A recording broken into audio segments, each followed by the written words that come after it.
Monday morning. So naalang day ko yung istorya no. Pasalamat day ko kay Lord sa tanan ng blessings, sa tanan ko siya and blessings na ihatag niya sa mga blessings. And happy po ko kay itong last week Bernice. Finally, natanggal ng kitang ako ang ayun sa 11 years and 2 months na nasa ko ang labas.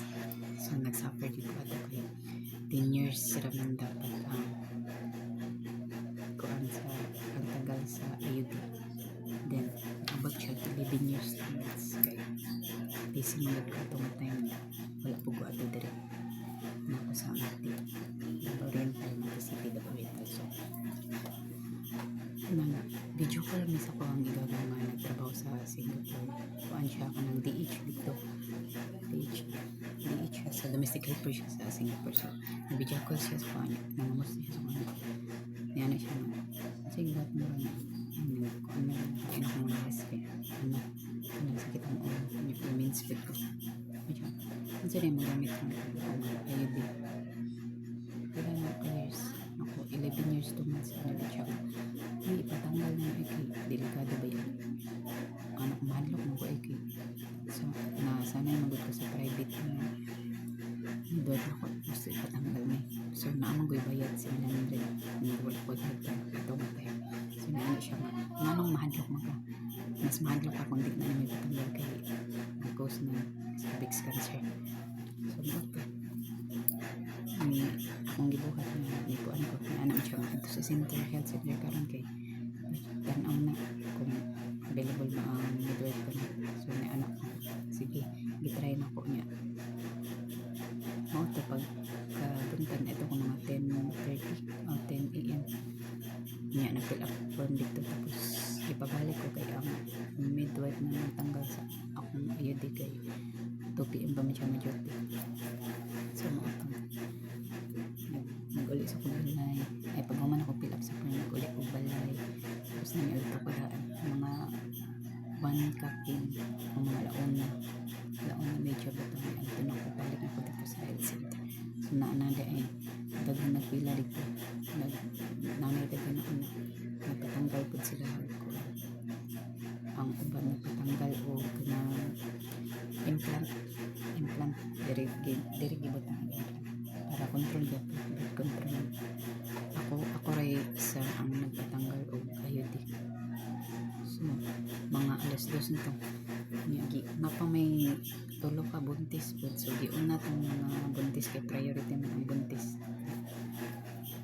man duhan na lang namin na nabilin tapos mga niabot na itong mga alas 4 so giuna pa ang mga buntis okay lang sa ko eh, priority magot ang buntis so doon lang na ito ang ilang patakaran sa health center hindi pagkaman sa mga buntis nakatoy ako na isunod gitawag na ko sa staff sa midwife tapos pag sulod na ko dito abinakog ako na ang kon ako na ang dala ni sulod na ko sa room sa midwife yan ang midwife sa kanya nung nang pwede ka na diuna sa anak ko itong tanggalan ay tauran ako kuan ay tanggalan ako o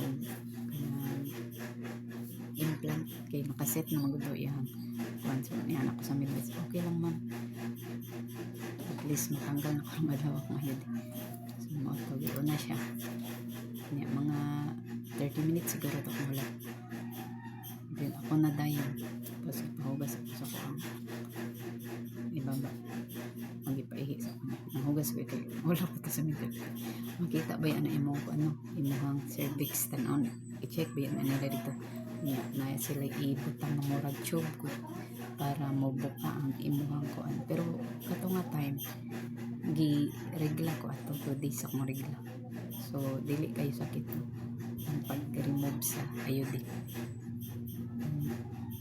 pero nakulbaan ko ito pagsulod pero hunahon anak ko anong makulbaan ako na mas kulba siguro kung dili na ko ipatanggal kay mas delikado akong kinabuhi so itong gilakasan ako loob na gano'n mo gamit kaliwat. So, ito, nagsalig ko sa midwife, nag-angkot ko sa Ginoo nga maging successful ang pagtanggal sa akong IUD. So, ano to, kuan ko pastor ako request bilangkan na first pero naulaw ko gaya, naulaw ko, pero nagulaw-ulaw na tanong trabaho man na nila sa mga midwife niya, anad naman po sila, maulaw ko, pero naano ko daan sa midwife, ma'am, nabi ako yung maranas, so ano siya, okay ra na ma'am, sanay naman na niya mo to, bilangkan na ang person, hindi niya, may anak itong mga staff, mga assistant sa midwife, relax lang mama niya, ni anang midwife ayaw ko to ni utong ko, or feel magod na ko mga anak. Na-remember na ko sa unang baka ng mga anak kay kanya ay plaster kasi kanang nakanan ganyan ako na-imagine na tumatay. So, ano na, kagad na niya. Dura gula. Wala ko ba nga natanggal ba yan? Niya, anak itong midwife. Okay na ma'am, pwede na kamo bangon. Then, ana niya ng midwife. Okay na ma'am, natanggal na ko yun siya. Natanggal na, daraoy mo ayun. So gamay kay siya mga kamarites IUD, wala rin siya plastic siya pero na ano na yung hilo yan ang midwife sa natanggal na siyang hilo, ano kung anong natanggal mga hilo man unsay kasabutan man unsay dahilan na ano natanggal sa kuan daw na acidic ang so acidic